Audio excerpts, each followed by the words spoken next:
In the cold, clanging environment of a city animal shelter, first impressions are everything. Most dogs bark, jump, or wag their tails frantically to get noticed, but not Tubbs. Tubbs was a pit bull with a muscular build and a broad, scarred face that many visitors found too intimidating. For nearly a year, she sat in the same corner of the same kennel, watching hundreds of families walk past her. People would stop for a second, read the Pitbull label on her cage, look at her powerful frame, and quickly move on to the smaller, fluffier dogs.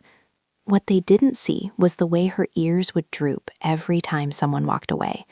They didn't see that Tubbs wasn't barking because she was aggressive. She was silent because she had lost hope. The shelter staff loved her, calling her a gentle giant, but to the public, she was just another scary dog with no future. That was until a young couple, Sarah and Mark, walked through the doors with a different perspective on love. When Sarah and Mark approached Tubbs' kennel, they didn't see a threat. They saw a dog who looked like she had given up on the world. While other dogs were making noise, Tubbs simply looked up with soft, soulful eyes and let out a heavy sigh.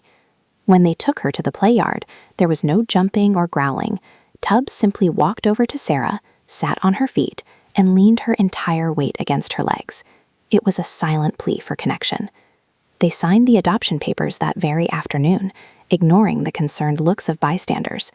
However, bringing Tubbs home was only half the battle. When they first walked her through their neighborhood, people would literally cross the street to avoid them.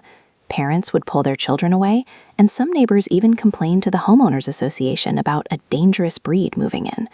But Sarah and Mark knew the truth. Tubbs wasn't a danger. She was a bridge. Slowly, the quiet love of Tubbs began to perform miracles. It started with a ball. One day, a ball from a neighbor's yard landed near Tubbs during her walk. Instead of tearing it apart, she gently picked it up and sat perfectly still until the neighbor approached. Her calm energy was infectious. Soon, the neighborhood children began to realize that Tubbs was the gentlest dog on the block. She became a permanent fixture at the local park, sitting patiently while toddlers petted her velvet soft ears. Neighbors who once feared her started bringing her treats. Tubbs had done the impossible. She had dismantled years of prejudice with nothing but kindness. She brought the entire neighborhood together, turning strangers into a community built on trust and compassion. Tubbs proved that no one, human or animal, should be judged by their appearance. Her story is a reminder that when we take a chance on the intimidating ones, we don't just save a life, we allow them to save ours.